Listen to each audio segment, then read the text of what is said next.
Fascism's History and Rise in California by Matthew J. Hunter. Read by Dan Simpson. California is widely seen as one of the more progressive states within the U.S. It's considered forward and liberal on matters of LGBTQ+ rights and other social issues. The reality of California's history as a state within the U.S. and its contemporary class antagonisms is one that's far more disturbing and reactionary than the image the ruling class likes to present. California has a deeply intertwined homegrown fascist movement that it has never defeated, and in actuality is rising in prevalence. From mass shootings, KKK terrorism, police gangs, and a foundation built on settler-colonial genocide. First, we must define fascism, and specifically, fascist movements. In 1933, the Communist International, Comintern, guided by the expertise of comrades Georgy Dimitrov and Palmiro Togliatti, defined fascism as the open terrorist dictatorship of the most reactionary, most chauvinist, and most imperialist elements of finance capital. Fascism tries to secure a mass basis for monopolistic capital among the petty bourgeoisie, appealing to the peasantry, artisans, office employees, and civil servants who have been thrown out of their normal course of life, and particularly to the declassed elements in the big cities, also trying to penetrate into the working class. While this definition is enough to extrapolate an analysis from, it's important to draw on others in how to look at the fascist movements in California and how they've grown over the years. Guyanese revolutionary theorist and historian Walter Rodney identified fascism as a deformity of capitalism that heightens the imperialist tendency towards domination, which is inherent in capitalism, and safeguards the principle of private property. Likewise, he asserted that, at the same time, fascism immeasurably strengthens the institutional racism already bred by capitalism. Indian Marxist economist Prabhat Patnaik, in his work Neoliberalism and Fascism, assessed that fascists invariably invoke acute hatred against some hapless minority groups, treating them as the enemy within in a narrative of aggressive hypernationalism, and attribute all the existing social ills of the nation to the presence of such groups. Second, they're based not only on prejudice, but also on complete unreason, in the sense that no amount of evidence can possibly shake off such prejudice. Third, they set themselves up as movements trying to acquire social hegemony, as distinct from mere secret societies or murderous gangs, though the latter may also be inspired by fascist ideology and may find room within these movements. And fourth, they are not averse to the use of street violence for achieving their political ends. Finally, Communist Party USA Chairman Gus Hall assessed that possibly the most important lesson of history for us in the United States is to develop an awareness of the factors that are present in our midst today that can become the base for a fascist development. From these formative teachers in the international working class movements, we can draw that fascism is a terroristic stage of monopoly capital, expressed through a disaffected middle class from economic and social pressures. Fascist policies and aims as an ideology are, as Togliatti said, eclectic, but its general base is that of the deepest and most violent forms of chauvinism, racism, and reactionary politics. California has been shaped by settler colonialism through 3 colonialist projects: Spain, Mexico, and most disturbingly, the United States of America. As Walter Rodney expressed, fascism is a natural development from the barbarism and racism of colonialism. Hitler and the fascists of Europe took direct inspiration from the US's white supremacist myth of manifest destiny, the belief that white settlers were entitled to the entirety of North America. From 1769 to 1847, before U.S. control, the population remained majority indigenous, 320,000 indigenous people, compared to 12,000, mainly Spanish colonizers. California was a backwater economically and was never a main focus of development and primitive accumulation for the Spanish Empire and subsequently Mexico. As such, acts of genocide against the indigenous population were kept to the missionary system set up by the Catholic Church until California came under U.S. jurisdiction. Before the official annexation of California in 1848, American settlers were already invading the territory. After the discovery of mass gold reserves in the region, the rate of primitive accumulation, all the horrors that come with it, descended on the region. The indigenous population fell ultimately to 16,000 in 1900, from 320,000 during the start of Spanish colonial rule. Additionally, 10,000 to 27,000 indigenous people were forced into slavery during the gold rush to supply a labor force. At least 4,500 are documented to have been murdered during this expansionist period. The overall California genocide against the indigenous population was by way of murder, theft, slavery, and disease. This stain of colonialism is embedded into the societal structure and not at all an exception to it. Part of the Treaty of Guadalupe Hidalgo that ended the Mexican-American War was the U.S. agreeing to protect the property and civil rights of Mexican nationals that stayed in the new annexed regions. As a result, the now majority white colonizers flooding California, 70,000 immigrated in 1849 alone, needed to resort to extrajudicial violence in order to seize the property of the people living there. Mass mob violence against Mexicans became the norm. Ken Gonzalez-Day, in his research, determined there were 350 documented cases of lynching in California from 1850 to 1935. Most of the victims of the racist mobs that were now colonizing California were Latino as well. In a similar time frame in another study, California is close to southern states like Louisiana, 391, and Alabama, 347, in terms of lynchings. In the era of Reconstruction in the U.S., a proto-fascist movement and terrorist organization was formed in response to the social and economic changes brought on by the Civil War and subsequent constitutional amendments: the Ku Klux Klan. While predominantly seen as more active in the South, the KKK was also active in California during this era. The Democrat-led California government sided with the Union instead of the Confederacy in the Civil War, and it was able to avoid federal oversight that Southern states incurred following the war, such as military occupation. The KKK and other racist vigilante mobs were able to thrive in California, which refused to ratify the 14th and 15th Amendment until 1959 and 1962, respectively. A major target of the KKK was also the new wave of Chinese immigrants seeking a better life in America as a result of repeated foreign invasions, a period known as the Century of Humiliation, which the U.S. took full advantage of. 3.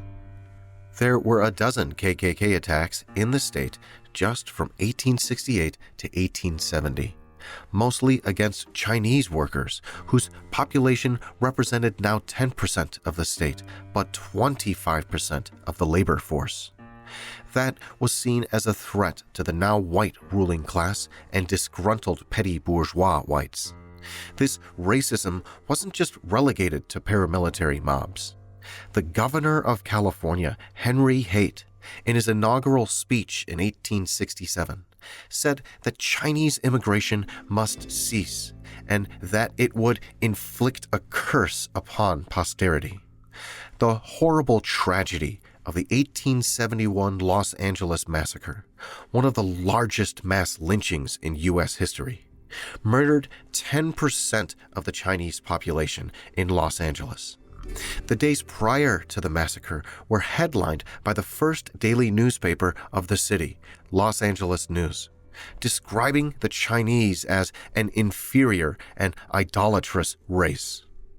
While no KKK member can officially be linked to the event, the previous 2 decades of racist violence perpetrated by the Klan, violent colonizing mobs, and sponsored by the highest political authority of the state clearly led to the massacre.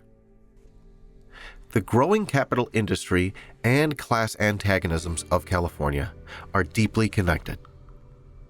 The expansion of the railroad monopolies under capitalists like Cornelius Vanderbilt, James Hill, J. and George Gould, etc., were financed by banking capitalists like J.P. Morgan and supported by industrial capitalists like Andrew Carnegie and John Rockefeller.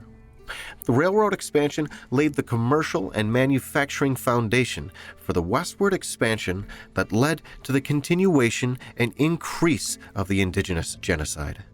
It also was the industry that exploited much of that immigrant labor force newly arriving on the West Coast. Nearly 2/3 of the railroad labor force were Chinese workers. There's a reason the major working class strikes during this period were connected to the railroad monopolies. Likewise, San Francisco's industrial output doubled in the 1870s until the recession of 1875, with its working class base doubling as well. After the economic crash of the mid-1870s, California surged to prominence over the next few decades and into the early 20th century. The central basin of the state became a major agriculture producer that predominantly exploited Latin migrant farmers and Asian immigrants. Los Angeles and San Francisco became massive industrial zones, with key harbors used to extend U.S. imperialist influence across the Pacific Ocean. The Chinese Exclusion Act, a stain against the claimed values of both the U.S. and California, was enacted in 1882 and wasn't lifted until World War II. As capitalism matured into its imperialist monopolist stage of development in the late 19th and early 20th centuries, so too did proto-fascist settler-colonialism develop into modern fascist movements. In 1917, the split in the fabric of the capitalist order finally reached its climax due to the Bolshevik Revolution. Working class and oppressed peoples gained momentum worldwide, with communist parties forming everywhere in their wake. On the 1st of September 1919, the Communist Party USA would develop from this seismic shift in the class struggle, directly inspired by the great Bolshevik revolutionaries. Capitalism also had to develop to fight back against this rise of the working class in order to maintain its power, fascism. As Italy and Germany were the embryos for the modern authoritarian fascist state, it was quickly mirrored in the rest of the Western world to combat the international working class. In the 1920s, the KKK saw a second resurgence, and perhaps its peak with 2 to 4 million members in that decade. In California, the Klan gained monumental influence and political power. The city of Brea's first 8 mayors were members of the KKK. 6 out of 10 city councilmen from 1924 to 1936 were Klansmen. 50% of the city's treasurers, 50% of its marshals, 67% of its fire chiefs, and more were members of the Klan. In Anaheim, 20,000 Klansmen gathered to induct 1,000 new members. The anti-labor sentiments of the ruling class, especially in places like Orange County, led to many working-class whites to be radicalized into the fascist terror group. 23% of the Klan's membership in California were oil workers, for example, following the demise of the Oil Workers Union. R.W. Ernest was the editor of the Orange County Plain Dealer, one of the main newspapers in Anaheim. Ernest used the pages of his newspaper to promote Klan ideas and activities. In 1917, Anaheim School District voted to segregate Latinos in schools and only maintain 2 grades for them. This act of racist segregation wasn't appealed until a 1947 decision, which ended all official school segregation in California. 1917 did see a legal win for indigenous people gaining the right to vote in the state. One of the more infamous cases of Klan violence was in the city of Inglewood, a city where KKK posters were put up all over the city reading "Caucasian only" on the 22nd of April, 1922. That night, 100 Klansmen attacked the house of a Spanish immigrant family, torturing and sexually assaulting them. Ultimately, the police arrived and a firefight ensued, wherein 1 Klansman was killed. LA County District Attorney Thomas Woolwine launched an investigation into the Klan in LA County and uncovered the sheriff and LA police chief had both been members. It became a nationwide scandal, and it exposed over 150 Klansmen to testify about the organization. It was a major blow to the KKK. As the KKK were ending their peak, the Nazi movement touched down in California. In 1933, the Nazis held their first public rally in the state. The onset of the Great Depression saw radical politics explode nationwide. The same economic issues that led to major working-class mobilization through the work of the Communist Party USA and other organizations saw the continued rise of the U.S. fascist movement. Both communist and fascist movements gained a potential base of supporters as normal, liberal, or eventually neoliberal politics failed to solve the capitalist crisis for the working and petty bourgeois classes. However, the former seeks it through rational scientific socialism, and the latter seeks it through irrational reaction and the worst kinds of barbarism and chauvinism. Nazis were planning clandestine and terroristic operations the same night Harry Bridges, an alleged communist, led the San Francisco general strike. The plans by Nazi agents were to consolidate the fascist collaborators and organizations and unleash a wave of racist terrorist violence. Multiple times throughout the 1930s, attempts to unify the fascist movement were held, the second attempt in Los Angeles, of all places. The plots were still active even without the fascist movement united. Plans to assassinate elected officials, raid National Guard armories, murder Hollywood actors, and so on. Plans to even use a fumigation company to kill Jewish families with poison gas, or mass shooting sprees in Boyle Heights materialized. The predominant targets were Jewish, Catholics, African Americans, who were quickly becoming a larger population in the state, and still Latino migrants and Asian immigrants. However, the person the Nazis deemed the most dangerous Jew in Los Angeles, Leon Lewis, would lead a citizens' resistance to the Nazi movement in California and would undermine their entire operation. Lewis was a veteran of the First World War and the first national secretary of the Anti-Defamation League. He received funding from Hollywood executives who were afraid of the growing Nazi threats against them personally and their industry. Lewis would establish a spy ring that uncovered the aforementioned fascist plots and led to the arrest of many of them and the overall dismantling of the fifth column threat on the West Coast. This effort, along with the mass mobilization and organization of the working class through the New Deal United Front, stopped the rise of the fascist movement and plots to violently overthrow the societal structure of the country and state. The defeat of the Nazi fifth column in the 1930s to 1940s did not defeat the stains of proto-fascism by way of settler colonialism in the United States and California. While there was a lull in full-blown fascist movements compared to the 1920s KKK Renaissance or the 1930s Nazi threat, the civil rights movement that took center stage from the 1940s to 1970s was met with the fascistic state violence of a settler colonial state. During this period of intense state repression on working-class movements and organizations, we see the Black Panther Party, Brown Berets, and other Marxist and leftist groups form in California and spread throughout the country. Key alliances with Cesar Chavez's United Farm Workers Union led to significant battles and wins in labor struggles between mainly Latin migrant farmers.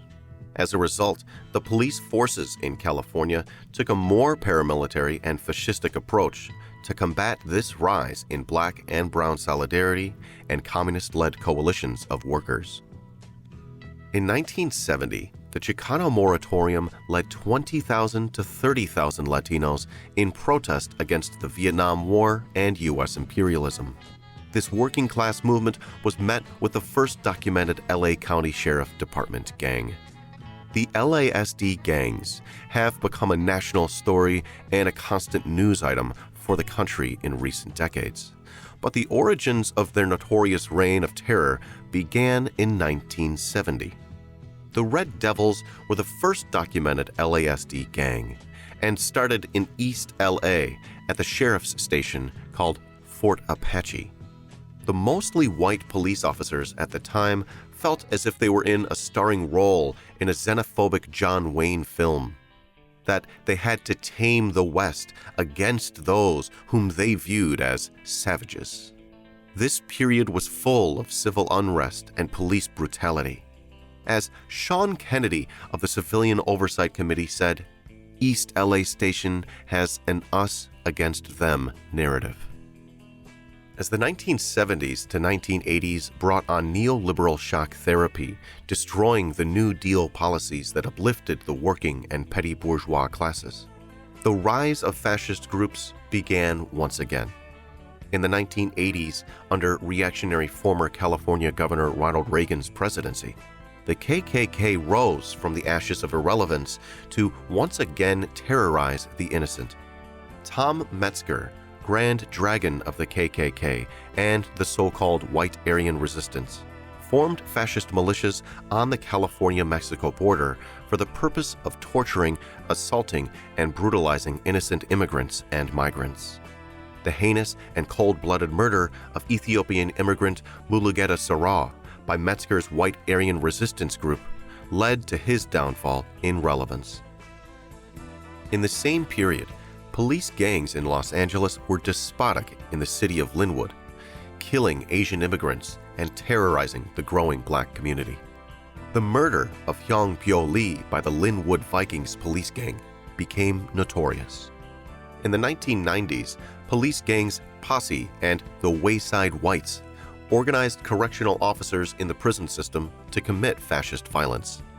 Their alleged targets were the mentally ill and black prisoners, respectively, especially those who fought against the white fascist prison gangs, such as the Skinheads and KKK. On the 1st of August 1998, the Posse police gang targeted a black prisoner diagnosed with a mental illness, Danny Smith, beating him to death. The brutal beating of Rodney King in Los Angeles set off a massive uprising that wasn't organized, but fueled the masses all over the country to look at police violence more. The prison industrial complex during this era exploded as well. Angela Davis and Cassandra Shaler, in their report, Race, Gender, and the Prison Industrial Complex, California and Beyond, showed the drastic increase in prison populations, predominantly Black, Latino, and Asian. On top of that, California's prison population made up of women had increased over the point of the total U.S. prison population in 1970. The private prison industry increased to a multi-billion-dollar industry with growing monopoly capitalism. Unfortunately, this would be a recurring story of police and fascist violence from then to now. These anecdotes are indicative of a wider scope of fascist violence through this period. Following the 2008 financial crisis, which spawned the Occupy movement and a resurgence of the communist and anarchist left in the U.S., we also saw a rise in fascist forces once again. The cyclical nature of capitalism's boom-bust cycle mirrors the ebbs and flows of the radical left and right movements. The National Socialist Movement, KKK, Traditionalist Workers' Party, Golden State Skinheads, Proud Boys, Atomwaffen Division, Oath Keepers, Three Percenters, etc., all spring up over the next decade to take the conservative right of the U.S. to a more overt fascist position. The alt-right MAGA movement is the umbrella eclectic coalition of fascist and crypto-fascist groups. Donald Trump, a fascistic populist, took this coalition to the highest office of the country and committed awful atrocities, both at home and abroad. From 2008 to the rise of Trump, we saw the fascist movement come to prominence. In 2010, Jeff Hall was a member of the neo-Nazi National Socialist Movement, the NSM, and was running for Riverside County office before being murdered by his son. Likewise, that year, KKK flyers were spread in Northern California. In 2016, just 1 year before the infamous and tragic Charlottesville fascist attack that left Heather Heyer murdered by a fascist protester, 2 fascist marches in California took place. A neo-Nazi march in Sacramento was supposed to be canceled, but a coalition of the aforementioned California fascist groups attempted to hold the rally regardless. Several members of the community who came out in protest of the fascists were stabbed. The same year, in Anaheim, the KKK tried to hold a rally, but were routed by the community. In 2018, an alleged member of Atomwaffen Division, Samuel Woodward, murdered Blaise Bernstein, a Jewish and openly gay person. Atomwaffen Division, which has been designated as a terrorist group in multiple countries, was charged with 5 other murders and possession of explosives with plans to bomb a nuclear facility in a matter of months after Woodward's arrest. 2020 saw a spike in KKK propaganda being spread in Northern California, a black man found lynched in Palmdale, and the highest surge in hate crimes since 9/11. Hate crimes due to sexual orientation, 48% increase. Hate crimes on African Americans, 12.5% increase. Hate crimes on Latinos, 30% increase. And hate crimes on Asians, 567% increase. Atomwaffen was under threat of being declared a terrorist organization in the U.S., so it officially dissolved and reformed into National Socialist Order. They would take U.S. homegrown fascism international, as journalist Marina Van Zeller reported. We interviewed members of a white supremacy group called the Atomwaffen Division, who has sent members to train in Ukraine, where neo-Nazi militias have recruited white supremacists from around the world to join their fight against Russia and advance racist ideology. Atomwaffen, or NSO, sent members to receive military experience with the notorious Azov Battalion and other Ukrainian fascists a year before fascist groups like Proud Boys, Three Percenters, and Oath Keepers under the MAGA umbrella led the January 6 Capitol coup attempt. We know California Proud Boys, Three Percenters, and Oath Keepers were present at the 2021 coup attempt, with at least coordination between the latter 2 groups, some being dual members in both Oath Keepers and the Three Percenters. Both groups target petty bourgeois ex-military members to protect the so-called traditional values of colonial America. Oath Keepers leaked their membership accidentally, revealing 3,077 members in California, 4 elected officials, 24 in law enforcement, 12 in the military, and 9 first responders. It showed active fascist infiltration. The Proud Boys came out of January 6 facing many individual indictments, but the local membership in California maintained activity. In the Central Valley, they protested against calls for police accountability to the community, participated in a straight pride rally in Modesto, protested against an LGBTQ+ friendly theater in Fresno, provided armed security for Recall Gavin Newsom events in Bakersfield, and protested against Los Alamitos USD School Board for social justice standards. Proud Boys attacked a Draw Queen reading event in San Francisco, the same day 31 Patriot Front members in Idaho were arrested for planning to start a riot at a local pride event. The Proud Boys and Turning Point USA started a brawl on the campus of UC Davis. Jeffrey Perrine of the Proud Boys is running for school board in Sacramento. They claimed at least one police officer, Rick Fitzgerald of Fresno, who's been captured on video brutalizing anti-fascist protesters in Proud Boys merchandise. They've also claimed to have deep ties with the Highway Patrol. Chad Bianco, former member of the Oath Keepers, has been re-elected sheriff of Riverside County as well.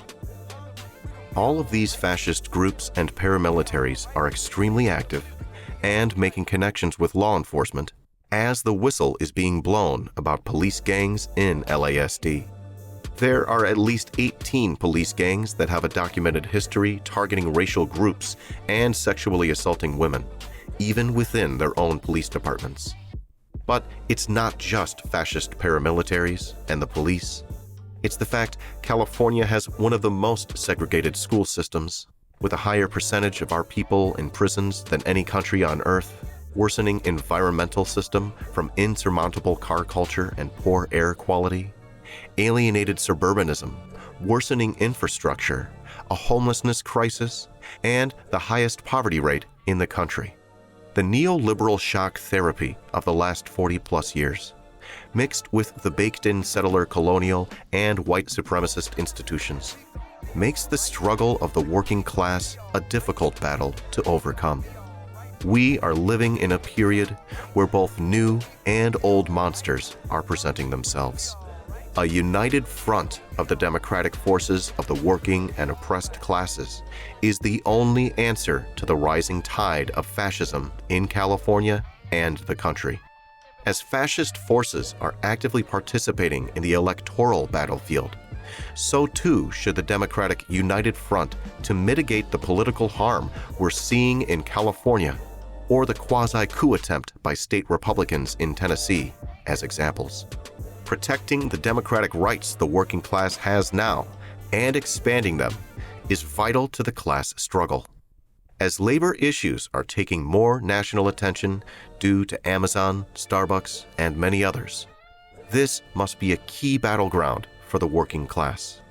We've seen the UTLA SEIU strike in Los Angeles County galvanize 60,000+ workers and our communities to stand against exploitation and to protect our most vulnerable students. The aforementioned labor struggles are also happening in California, along with struggles against Elon Musk's Tesla, as well as Alphabet Inc., which could shake up the tech industry. The political, economic, social, and ideological struggles for the working class will be found in their most heightened state at the electoral and labor level. The working class of the U.S. and California struggled and united before. It can and must be done again to change the system and block the advance of the fascist movement.